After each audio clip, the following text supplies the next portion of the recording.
Okay, today is the 3rd of September, on the 51st chapter, the Iddhipada Samyutta. We come to Sutta 51.31. There the Blessed One addressed the monks thus: "What do you think, monks? By having developed and cultivated what things has the monk Moggallana become so powerful and mighty?"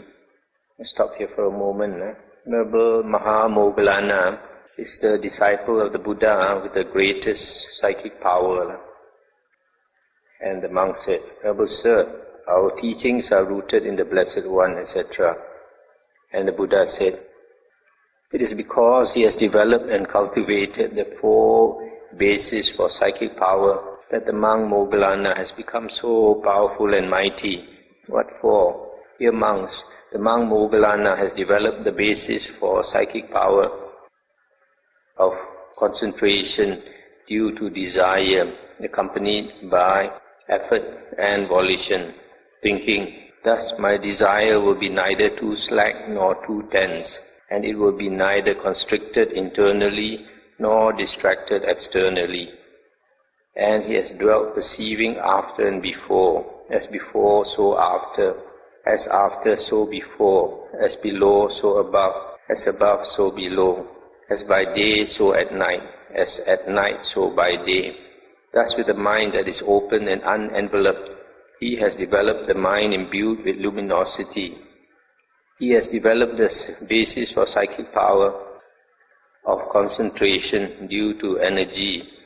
Similarly, of concentration due to mind, of concentration due to investigation, accompanied by effort and volition.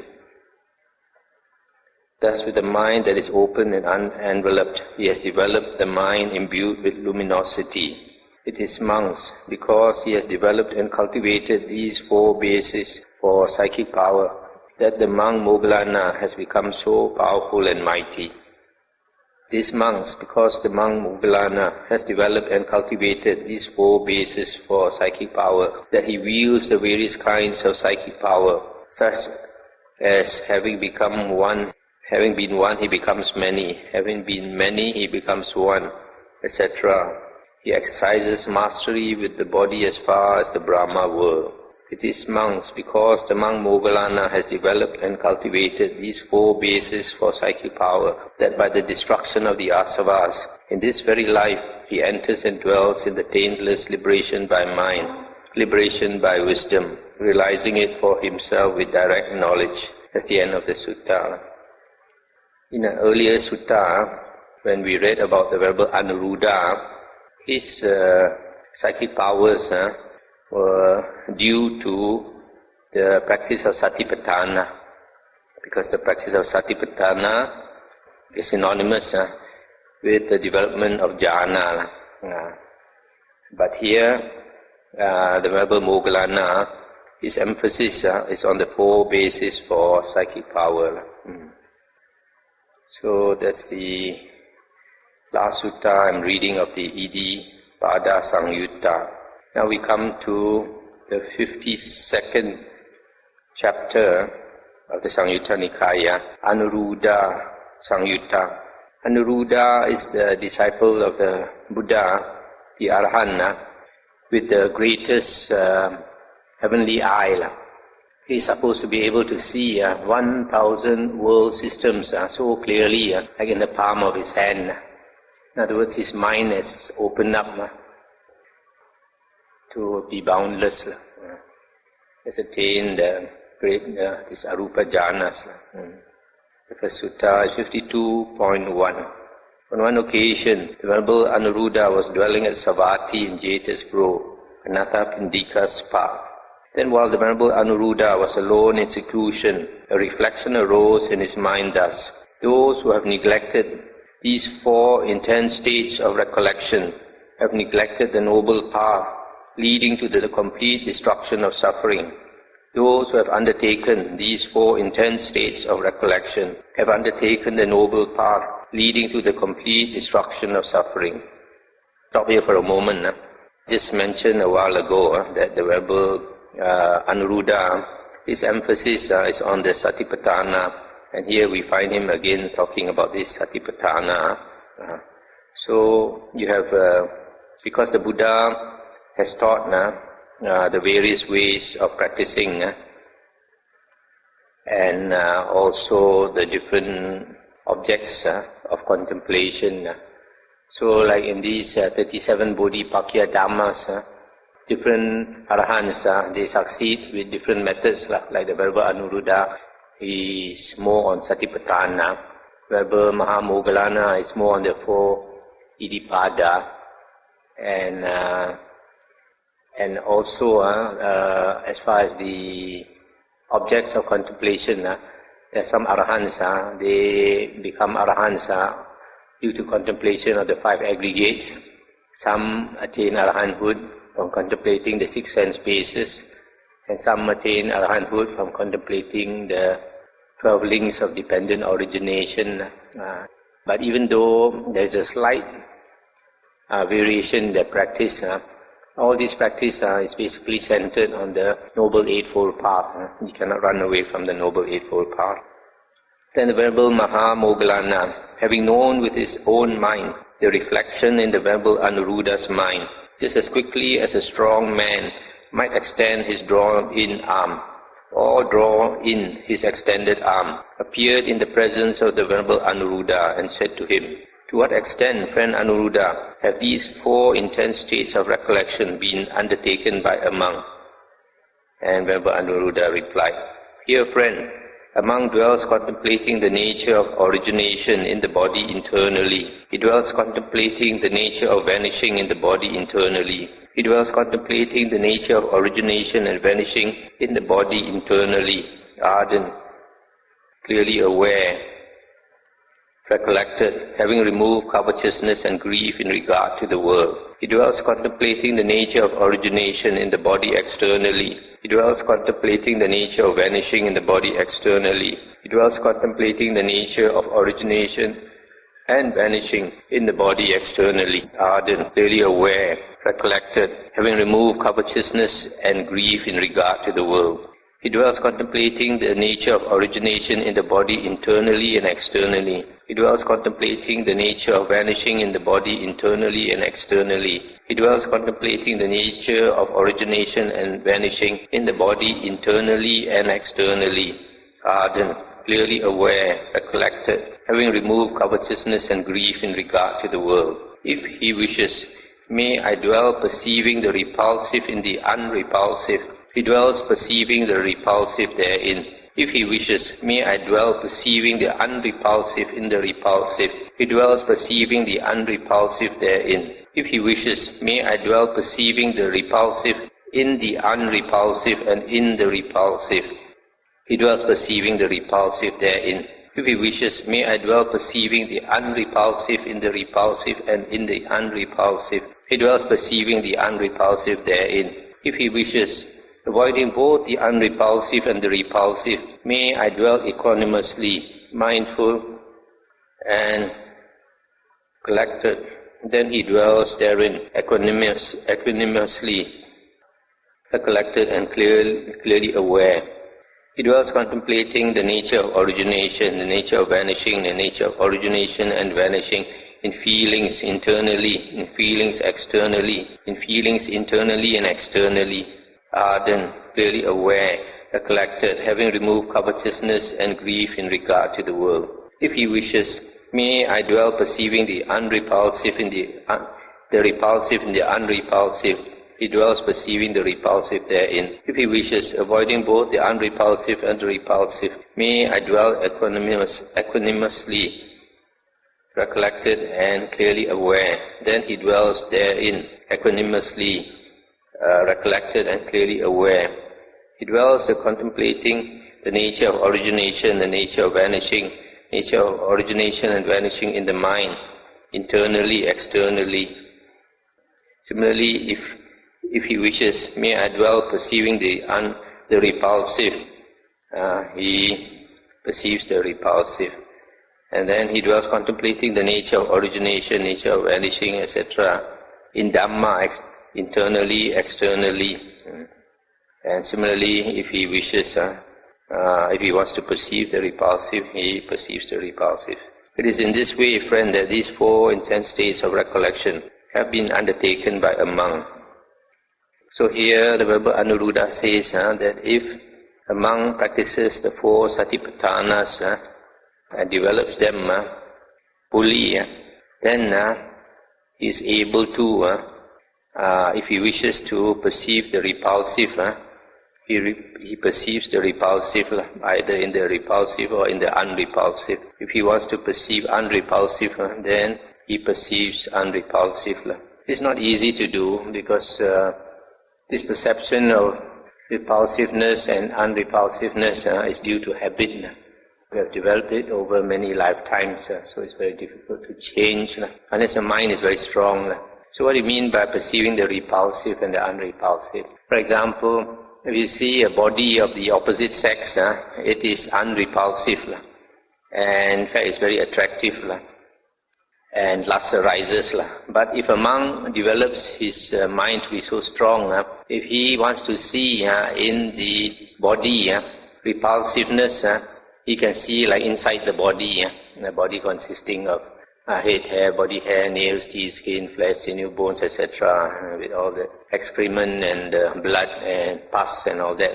Then he can feel it's repulsive.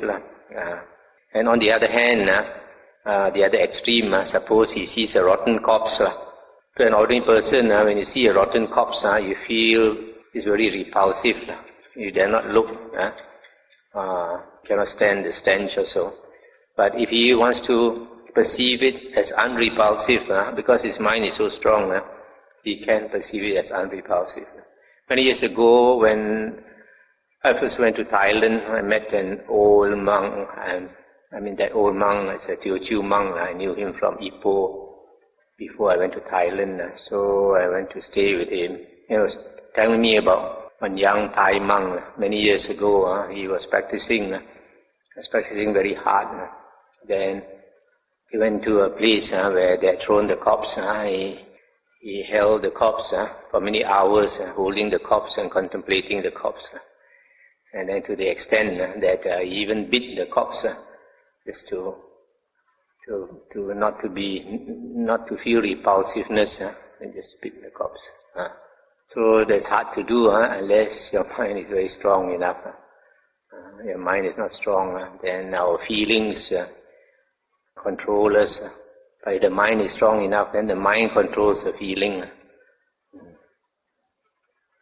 Okay. Next sutta is 52.4.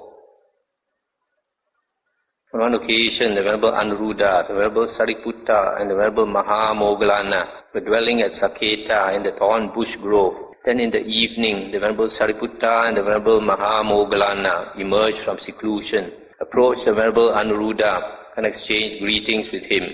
When they had concluded their greetings and cordial talk, they sat down to one side, and the Venerable Sariputta said to the Venerable Anuruddha, "Friend Anuruddha, what are the things that a monk who is a trainee should enter and dwell in?" And he said, "Friend Sariputta, a monk who is a trainee should enter and dwell in the 4 intense states of recollection, satipatthana. What for? Dear friend, a monk dwells contemplating the body in the body." This body in the body, Brother Mok has just informed me that the Venerable Panissaro's interpretation is dwells contemplating the body in and of itself, right? Dwells contemplating the body in and of itself. That means in the body, not outside of the body, just like what I said, that not among thoughts and all that, but centered on the body, and focused on the body. It was contemplating feelings in and of itself, mind in and of itself, Dhamma in and of itself, ardent, clearly aware, recollected, having removed covetousness and grief in regard to the world. A monk who is a trainee should enter and dwell in these 4 intense states of recollection. Then the next sutta is similar, as Saketa, that's 52.5. Sitting to one side, the Venerable Sariputta said to the Venerable Anuruddha, "Friend Anuruddha, what are the things that a monk who is beyond training should enter and dwell in? A monk beyond training is, the Pali word is aseka. Seka is one who is training. One who is in training means Arya. The 7 types of Arya. First path, first fruit. Second path, second fruit. Third path, third fruit. And the fourth path, attainer. They have become Arya, but they have not finished their work. The one beyond training, the Aseka, is the fourth fruit attainer. The Arahant has finished his work. And then Venerable Anuruddha replied, Friend Sariputta, a monk who is beyond training should enter and dwell in the 4 intense states of recollection, satipatthana. What for? Dear friend, a monk dwells contemplating the body in the body, or the body in and of itself, feelings in feelings, mind in mind, Dhamma in Dhamma, ardent, clearly aware, recollected, having removed covetousness and grief in regard to the world. A monk who is beyond training should enter and dwell in these 4 intense states of recollection. So you see from these 2 suttas that the Venerable Anuruddha, he is a specialist in the 4 satipatthanas. That's why he recommends the 4 satipatthanas to Arya who is cultivating to attain arahanthood. And even for the arahant who has finished his work, this Venerable Anuruddha still recommends that he practice the 4 satipatthanas. The next sutta is 52.6, Asaketa. Sitting to one side, the Venerable Sariputta said to the Venerable Anuruddha, by having developed and cultivated what things has the Venerable Anuruddha attained to attain great supernormal power or great spiritual power? This translation here is greatness of direct knowledge. This doesn't give a good idea because the Pali word is Maha Abhinya. Abhinya are the higher knowledges, and actually a more appropriate term would be Maha, great, and Abhinya is the spiritual powers. Just like when we talk about the Iddhipada, 4 bases of spiritual power or 4 bases of psychic power. Because these Abhinya are the 6 knowledges. And out of these 6, 5 of them are psychic powers. The psychokinesis, where one body can become many bodies and can go through the wall, can fly like a bird, etc. Then you have the heavenly eye or divine eye, and then the divine ear, and then the recollecting past lives, and then reading other people's minds, other beings' minds. So these are the 5 types of psychic power. And the last one, the 6th one, is the destruction of the asavas, that means becoming enlightened. So Abhinya, a good translation would be spiritual powers. So Maha Abhinya is great spiritual powers, or great supernormal powers. And he answered. So Venerable Sariputta is asking him, what did you practice to get such great psychic powers, such great supernormal powers? And he said, Friend, it is because I have developed and cultivated the 4 intense states of recollection that I have attained to great supernormal powers. What for? Dear friend, I dwell contemplating the body in the body, feelings in feelings, mind in mind, Dhamma in Dhamma, ardent, clearly aware, recollected, having removed covetousness and grief in regard to the world. It is, friend, because I have developed and cultivated these 4 intense states of recollection that I have attained to great supernormal power or great psychic powers. Further, friend, it is because I have developed and cultivated these 4 intense states of recollection that I directly know the 1,000-fold world. In other words, he can see the 1,000-fold world so clearly, like in the palm of his hand. So you see from this sutta that psychic powers comes from the practice of satipatthana. But nowadays, some monks don't understand, and they say the practice of satipatthana has nothing to do with jhana. They say the practice of satipatthana is a pure vipassana practice. It's totally different from what the sutta says. It is because of practicing satipatthana that he attains the jhanas. And because he has attained the jhanas, he has great psychic power. There's no possibility of having psychic powers without jhanas. Impossible. So, in other words, the practice of Satipatthana is synonymous with the practice of the jhanas, and this we saw earlier in the Satipatthana Samyutta. The next sutta is 52.8. On one occasion, the Venerable Anuruddha was living at Savatthi in a salala tree hut. There, the Venerable Anuruddha addressed the monks thus: Friends, the river Ganges slants, slopes and inclines towards the east. Now suppose a great crowd of people would come along, bringing a shovel and basket, thinking, we will make this river Ganges slant, slope and incline towards the west. What do you think, friends? Would that great crowd of people be able to make the river Ganges slant, slope and incline towards the west? And they said, no, friend. For what reason? Because the river Ganges slants, slopes and inclines towards the east, and it is not easy to make it slant, slope and incline towards the west. That great crowd of people would only reap fatigue and vexation. Then Venerable Anuruddha said, so too, friends, when a monk is developing and cultivating the 4 intense states of recollection, kings or royal ministers, friends or colleagues, relatives or kinsmen might invite him to accept wealth, saying, come, good man, why let these saffron robes weigh you down? Why roam about with a shaven head and begging bowl? Come, having returned to the lower life, enjoy wealth and do meritorious deeds. Indeed, friends, when that monk is developing and cultivating the 4 intense states of recollection, it is impossible that he will give up the training and return to the lower life. For what reason? Because for a long time his mind has slanted, sloped and inclined towards seclusion. Thus it is impossible that he will give up the training and return to the lower life. And how, friends, does a monk develop and cultivate the 4 intense states of recollection? Here, friends, a monk dwells contemplating the body in the body, feelings in feelings, mind in mind, Dhamma in Dhamma, ardent, clearly aware, recollected, having removed covetousness and grief in regard to the world. It is in this way, friends, that a monk develops and cultivates the 4 intense states of recollection. So this sutta says that a monk practices the 4 satipatthanas and will never disrobe. Why? Because his mind has for a long time inclined towards seclusion. Now this is very important. For a monk to find happiness in robes, the only happiness he can find is in his mind. Because we know this world, the external world, is a world of suffering, it's a world of impermanence, it's a world of change.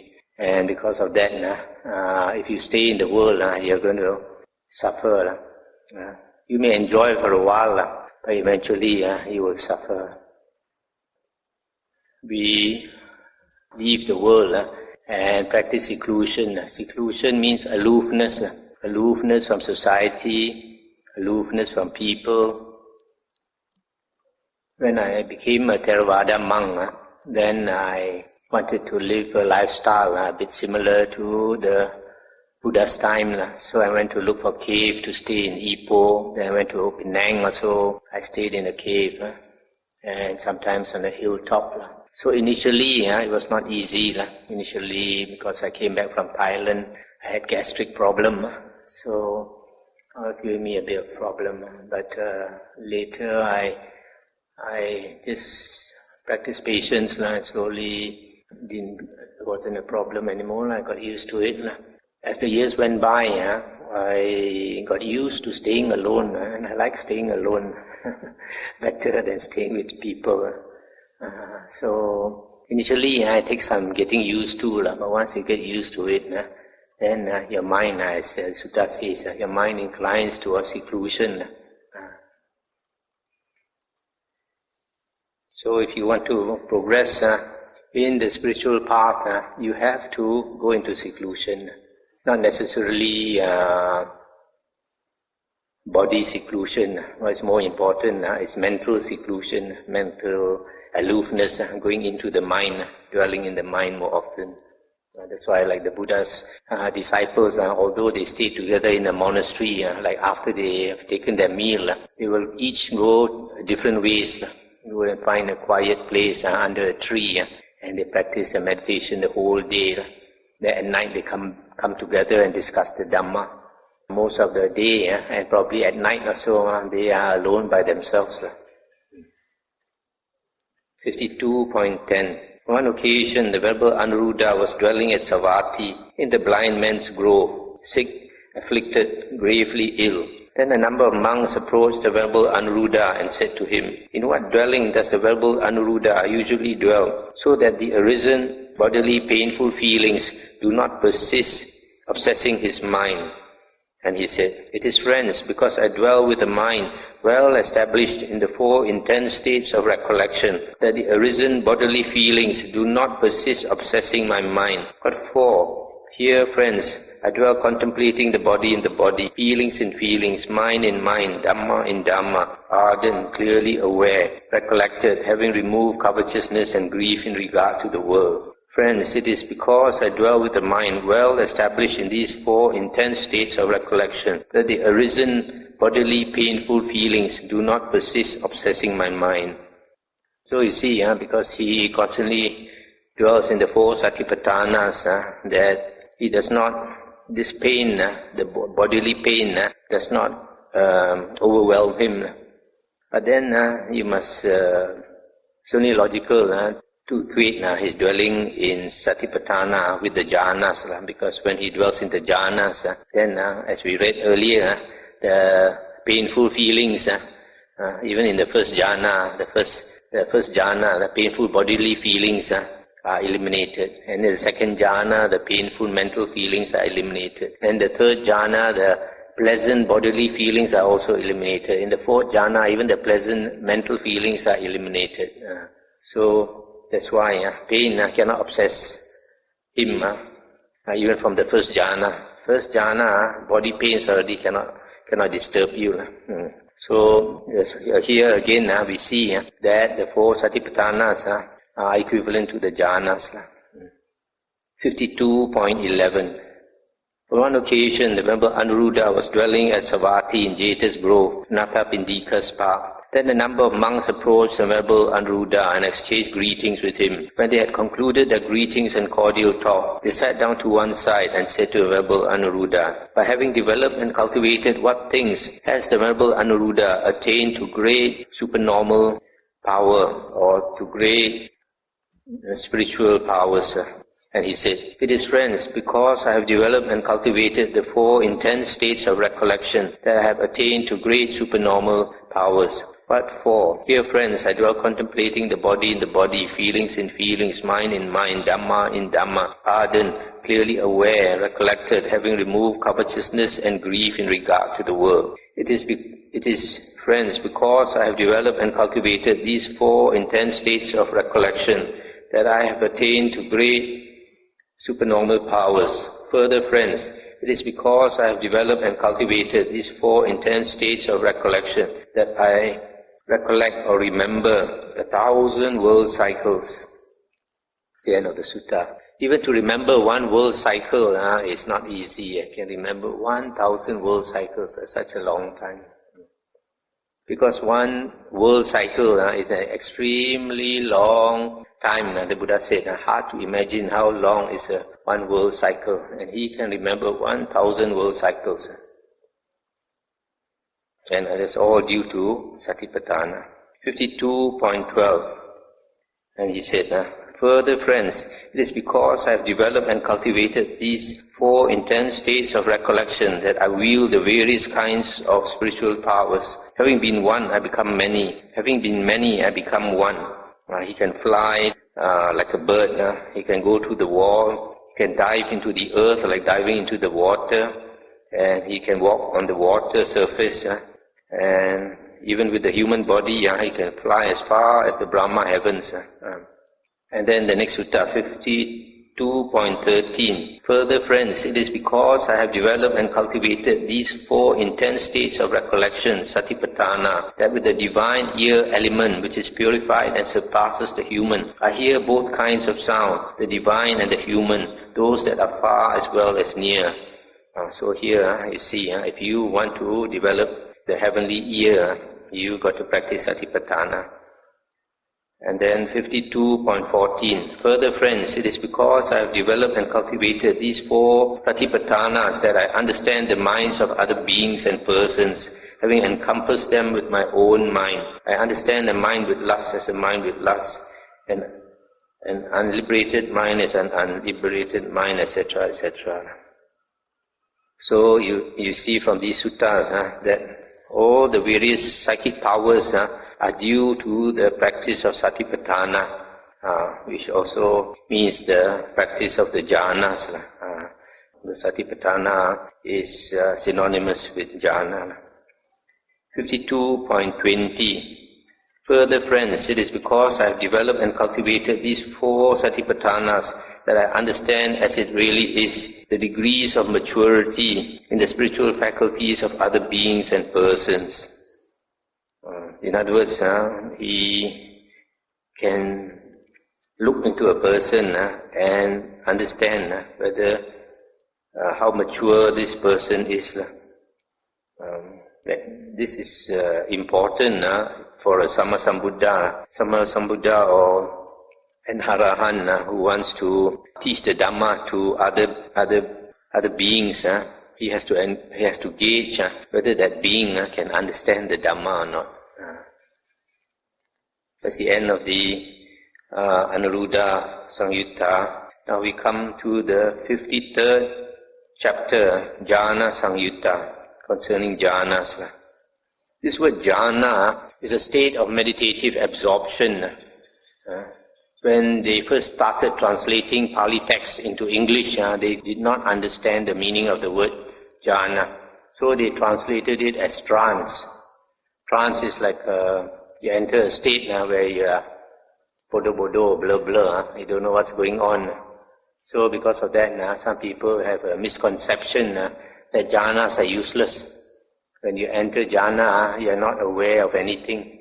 You are like asleep or half asleep.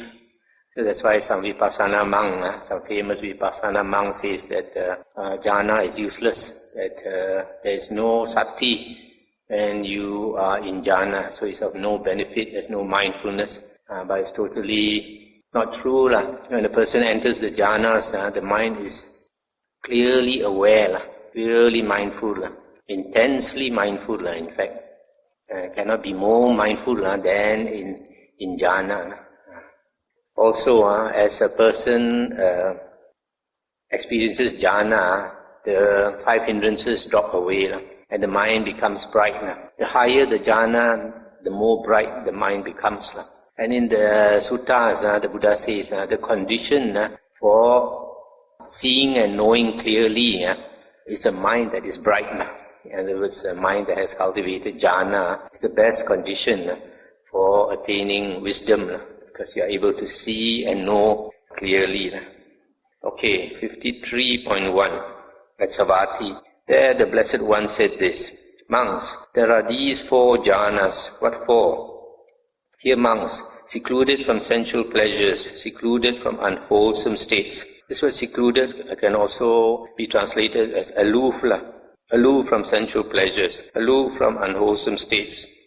A monk enters and dwells in the first jhana, which is accompanied by thought directed and sustained, with delight and happiness born of seclusion. With the subsiding of thought directed and sustained, he enters and dwells in the second jhana, which has internal confidence and unification of mind, is without thought directed and sustained, and has delight and happiness born of concentration.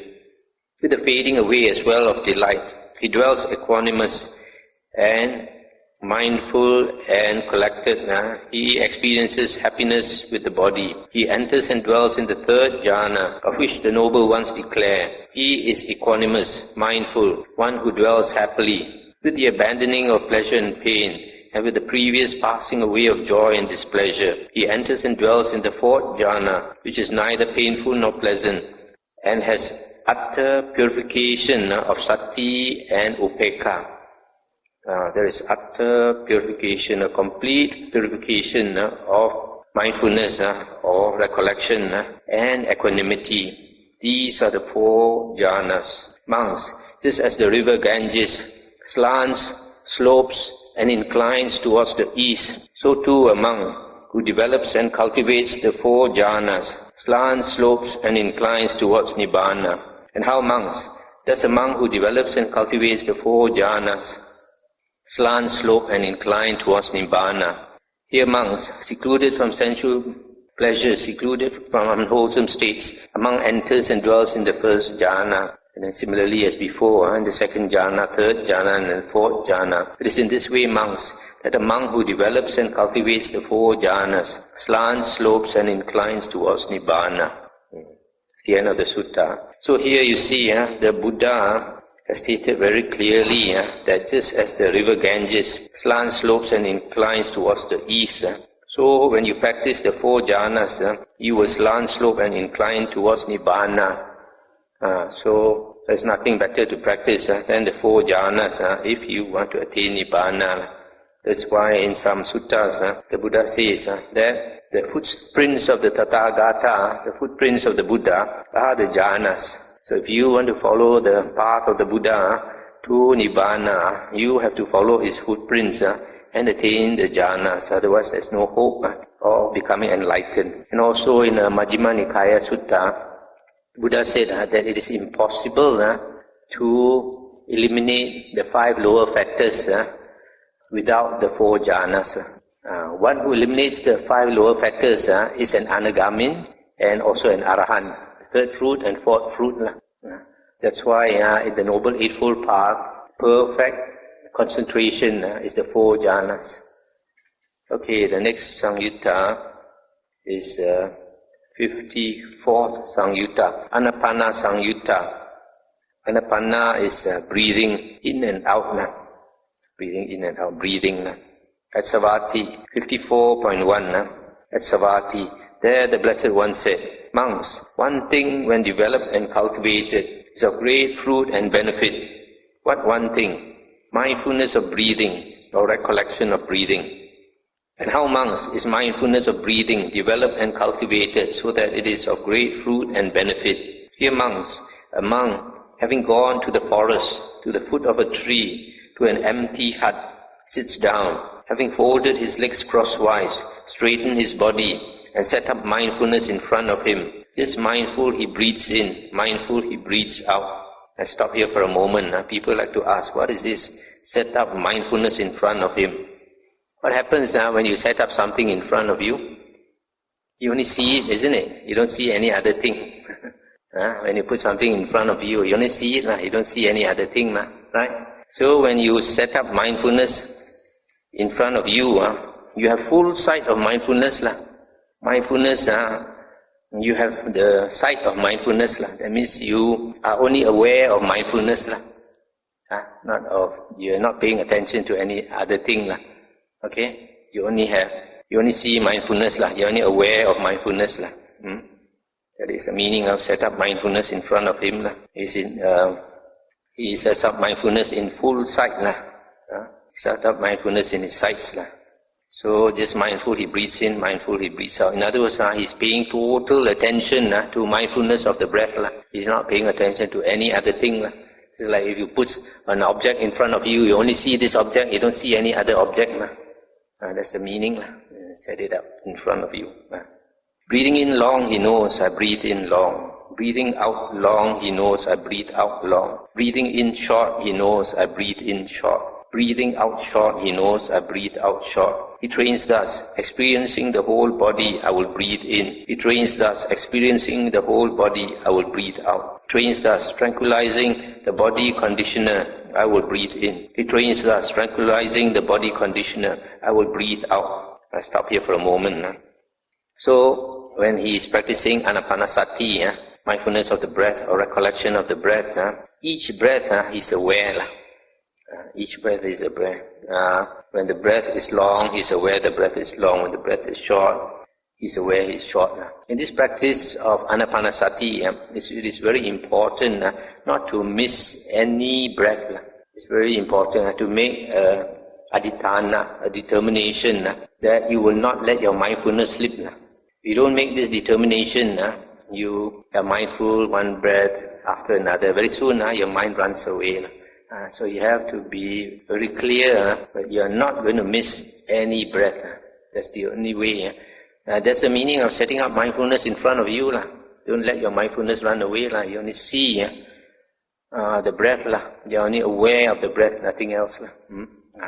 Breathing, if the breath is long, he knows it's long. If it's short, he knows it's short. Experiencing the whole body. This whole body is the breath body. Experiencing the breath body.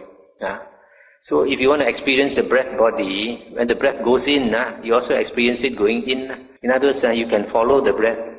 It's only later books like the Visuddhi Magga, they say you must put your attention at one point, and they say put your attention at the tip of the nose or at the upper lip. And the Buddha never said such a thing. They're just restricting yourself unnecessarily.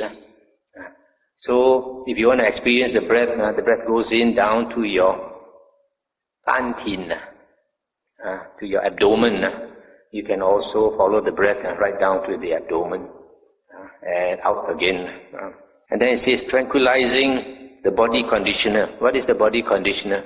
I think you all may have forgotten. Earlier we talked about sankharas. Kaya sankhara, the body conditioner is the breath. Because your body depends on the breath. Your body is alive because of the breath. So the body conditioner, kaya sankhara, is the breath. So tranquilizing the breath, I will breathe in. Tranquilizing the breath, I will breathe out. In other words, you make your breath more and more quiet, more and more peaceful. Initially, when you start meditating, you're a bit agitated. Your breath is deep, and then slowly, as you sit longer, the breath becomes shorter and becomes more peaceful. That's what I mean by tranquilizing, making the breath more peaceful. He trains thus, experiencing delight, I will breathe in. He trains thus, experiencing delight, I will breathe out. He trains thus, experiencing happiness, I will breathe in. He trains thus, experiencing happiness, I will breathe out. He trains thus, experiencing the mental conditioner, I will breathe in. He trains thus, experiencing the mental conditioner, I will breathe out. He trains thus, tranquilizing the mental conditioner, I will breathe in. He trains thus, tranquilizing the mental conditioner, I will breathe out. Stop here for a while. As he practices this Anapanasati, slowly the mind is able to concentrate on the breath. When he is able to concentrate on the breath, the mind is not so scattered. It becomes more towards one-pointedness of mind. Then the mind is not so strained. Our normal mind is very scattered. Our energy goes out to the eyes to see, through the ears to hear, through the nose to smell, through the tongue to taste, through the body to touch, and to the mind, out to the mind to think. So because of that, we are very stressed. Especially if somebody is working the whole day, your energy is all out through your eyes and your ears and all that. At the end of the day, you feel very stressed, very tired. So if you close your eyes and you do your meditation, slowly, your energy comes back in. As the energy comes back in, you feel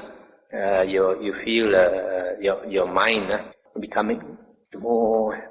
It becomes a healthy mind, not a sick mind, not a stressed mind. So because it is not stressed, then it becomes one-pointed. Then this piti starts, delight starts to arise.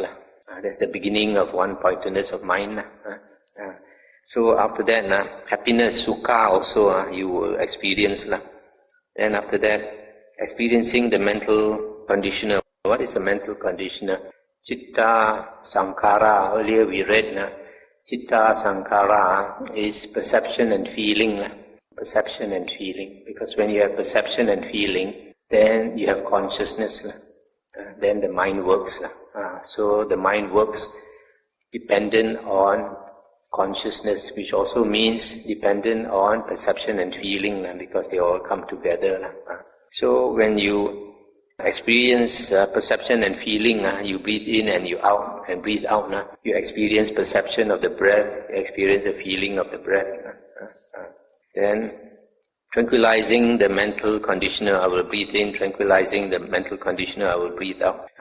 You make the feeling calmer, As your meditation progresses, you become more and more calm. Your feeling becomes calmer and calmer. That's the meaning of tranquilizing the mental conditioners.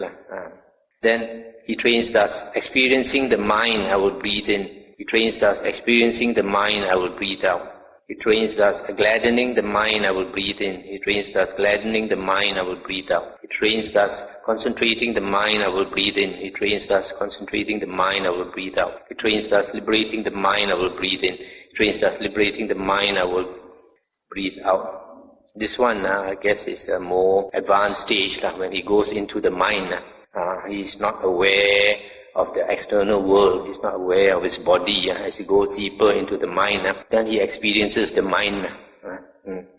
And then also the mind gives him gladness, gives him happiness. So that's why it says gladdening the mind, I will breathe in, gladdening the mind, I will breathe out. And then concentrating the mind becomes more and more concentrated as he goes deeper and deeper into the mind.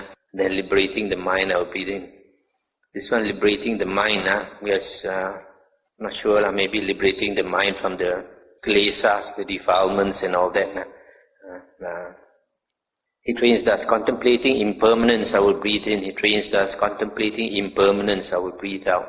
He trains thus, contemplating fading away, I will breathe in. He trains thus, contemplating fading away, I will breathe out. He trains thus, contemplating cessation, I will breathe in. He trains thus, contemplating cessation, I will breathe out. He trains thus, contemplating relinquishment, I will breathe in. He trains thus, contemplating relinquishment, I will breathe out. It is monks, when mindfulness of breathing is developed and cultivated in this way, that it is of great fruit and benefit. And this last part, I'm also not so sure. Contemplating impermanence, maybe when he withdraws from jhana, then he can contemplate impermanence, because when a person has entered jhana and then he comes out of jhana, then only he can contemplate. In the state of jhana, you cannot contemplate. It's impossible to contemplate in jhana, because the state of jhana is a state where the asavas, the flow, the uncontrolled mental outflows stops. That's why they are the steps to nibbana, because if you are able to stop your asava from flowing for a short while, then only you have a chance of stopping the asavas permanently. If you cannot even stop the asavas for a short while, there's absolutely no chance for you to stop the asavas permanently. That's why without attaining the jhanas, there's no hope of becoming liberated. So when a person is in jhana, in the first jhana, it is said that you only have skillful thoughts, you don't have unskillful thoughts. Skillful thoughts meaning, for example, when you have attained the first jhana, then you think, I have to remember to retrace my steps next time. How did I arrive at this state? I have to remember what steps I took to arrive at this state so that I can repeat it. That type of thought is not connected with your home or your office and all that. Then in the second jhana onwards, from the second jhana onwards, the mind becomes so strong that no thoughts can arise. You start to feel as though you have tapped all the energy from the solar system, the universe, as you are able to get all the energy from the universe. The mind becomes extremely strong. Then no thoughts can arise. No thoughts can arise. So from the second jhana onwards, there's no thoughts can arise. So it is impossible to contemplate inside jhana. Only when you withdraw from jhana. When you come out of jhana, the hindrances are already eliminated. The state is as peaceful as in the jhana. Then when you come out of jhana, then you can contemplate. So it says, contemplating impermanence, I will breathe in. Contemplating impermanence, I will breathe out. Contemplating fading away. Contemplating cessation. Contemplating relinquishment, letting go. So that's the explanation of the Buddha on how to practice the Anapanasati. Now we come to 54.6 Savati. There the Blessed One said, monks, do you develop mindfulness of breathing? When this was said, the Venerable Arita said to the Blessed One, Venerable Sir, I develop mindfulness of breathing. But in what way, Arita, do you develop mindfulness of breathing? And he said, I have abandoned sensual desire for past sensual pleasures. Venerable Sir, I have gotten rid of sensual desire for future sensual pleasures, and I have thoroughly dispelled perceptions of aversion towards things internally and externally. Just mindful, I breathe in. Mindful, I breathe out. It is in this way, Venerable Sir, that I develop mindfulness of breathing. And the Buddha said, that is mindfulness of breathing, Aritta. I do not say it is not. But as to how mindfulness of breathing is fulfilled in detail, Aritta, listen and attend closely, I will speak. Yes, Venerable Sir, the Venerable Aritta replied. The Blessed One said, and how, Aritta, is mindfulness of breathing fulfilled in detail? Here, Aritta, a monk, having gone to the forest, to the foot of a tree, or to an empty hut, sits down, having folded his legs crosswise, straightened his body, and set up mindfulness in front of him. Just mindful, he breathes in. Mindful, he breathes out. And then this, the Buddha says, the description, just like what we read before. Breathing in long, he knows I breathe in long. Breathing out long, he knows I breathe out long. Breathing in short, he knows I breathe in short. Or breathing out short, he knows I breathe out short. He trains thus, experiencing the whole body, I will breathe in. He trains thus, experiencing the whole body, I will breathe out. He trains thus, tranquilizing the body conditioner, I will breathe in. He trains thus, tranquilizing the body conditioner, I will breathe out. He trains thus, experiencing delight, I will breathe in. He trains thus, experiencing delight, I will breathe out, etc. As in the 54.1 that we read. It is in this way, Aritta, that mindfulness of breathing is fulfilled in detail. So this monk, Aritta, he thought he is practicing Anapanasati, but the Buddha said that is not full development of Anapanasati. The full Anapanasati is consists of all those things that the Buddha mentioned. The next sutta is 54.7 at Savatthi. Now on that occasion, the Venerable Mahakapina was sitting not far from the Blessed One, with his legs folded crosswise, holding his body straight, having set up mindfulness in front of him. The Blessed One saw him sitting nearby, with his legs folded crosswise, his body straight, having set up mindfulness in front of him. Having seen him, he addressed the monks thus, Monks, do you see any shaking or trembling in this monk's body? And they said, Venerable Sir, whenever we see that Venerable One, whether he is sitting in the midst of the Sangha or sitting alone in private, we never see any shaking or trembling in that Venerable One's body. And the Buddha said, Monks, that monk gains at will, without trouble or difficulty, that concentration through the development and cultivation of which no shaking or trembling occurs in the body, and no shaking or trembling occurs in the mind. And what concentration is it? Through the development and cultivation of which no shaking or trembling occurs in the body, and no shaking or trembling occurs in the mind. It is monks, when concentration by mindfulness of breathing has been developed and cultivated, that no shaking or trembling occurs in the body, and no shaking or trembling occurs in the mind. And how monks is concentration by mindfulness of breathing developed and cultivated, so that no shaking or trembling occurs in the body, and no shaking or trembling occurs in the mind.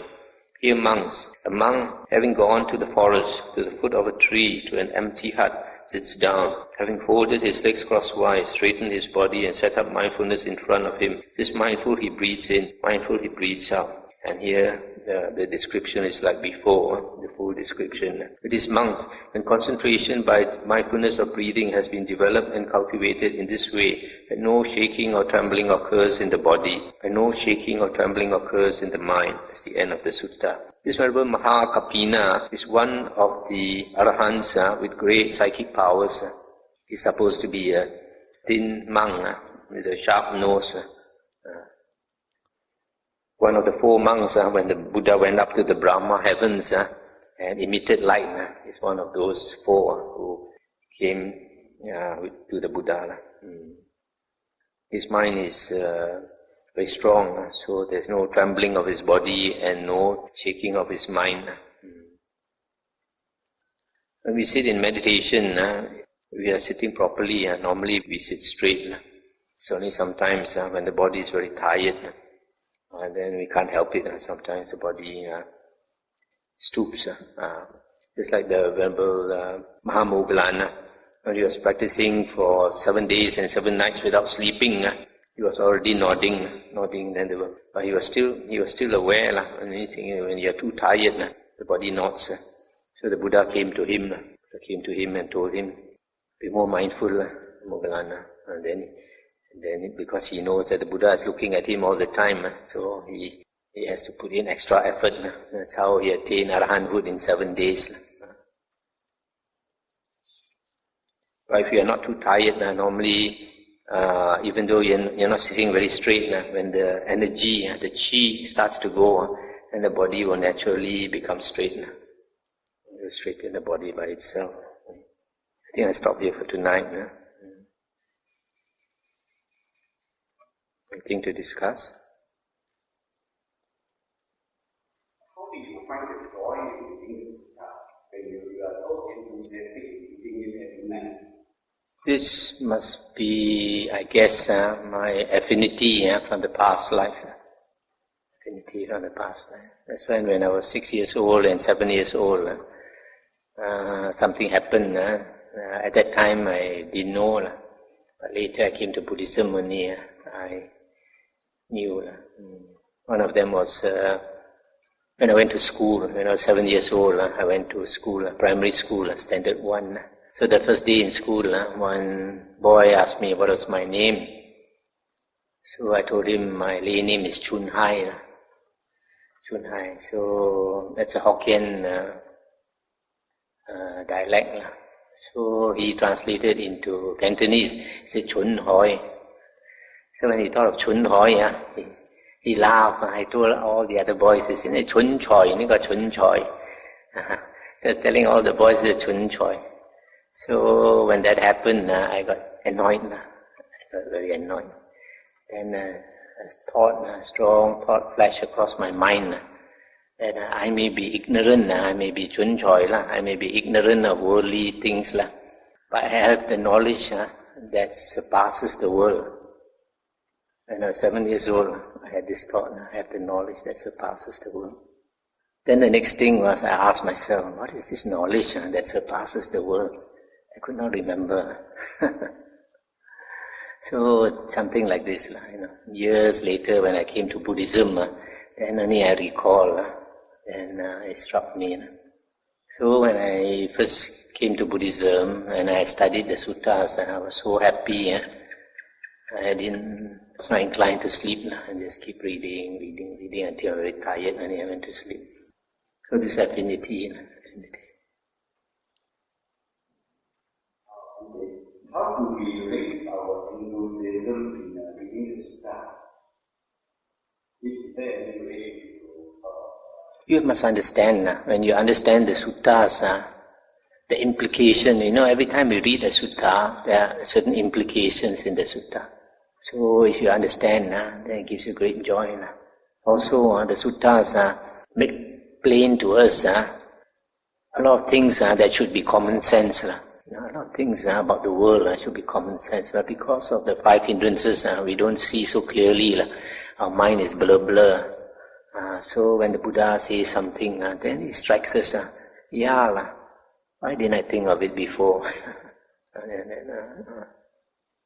Basically, like in the suttas, the Buddha said, "Loved ones give us pain.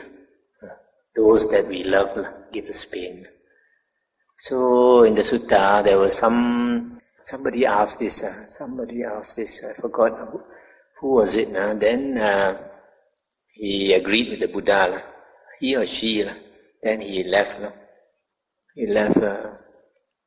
Or maybe he didn't agree. Then he saw a group of people gambling. Then he told them, I just went to see this Samana Gautama. He told me, loved ones give us pain. Then he said, how can loved ones give us happiness? Those who you love give us happiness. How can loved ones give us pain? Then the gambler said, how can this Samana Gautama say like this? And then they went to pass the word around. So these kind of things, when you are young, you haven't experienced dukkha yet, haven't experienced pain yet. You find it hard to believe. But if you ask our brother Albert, he will tell you, because of the love of the wife, and the wife passed away, so much pain. You ask Brother Mok, when the mother passed away, she didn't want to die, even though the time had come. She told the children, I love you all so much, I don't want to go. This happens now and then. I hear a lot of these stories. Sometimes, I know one case of one lady, she had a few children. When she was dying, she told the husband she doesn't want to go home because she cannot let go of the husband. She said she can let go of the children, but cannot let go of the husband.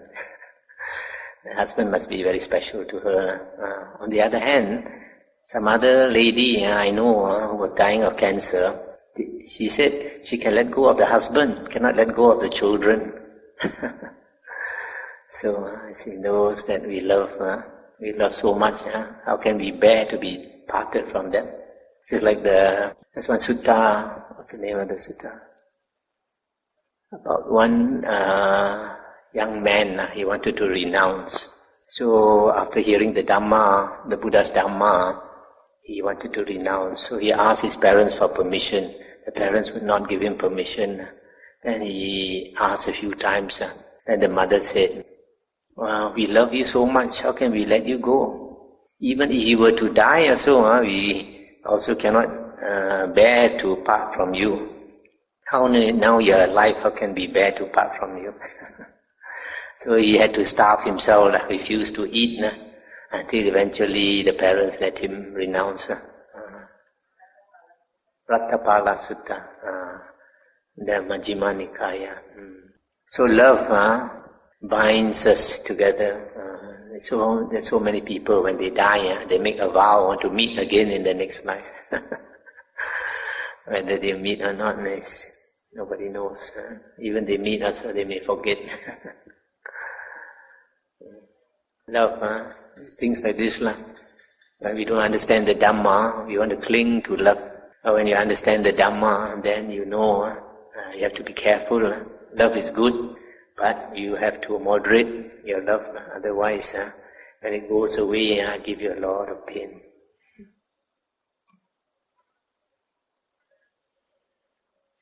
Can we transfer merit now? Yes.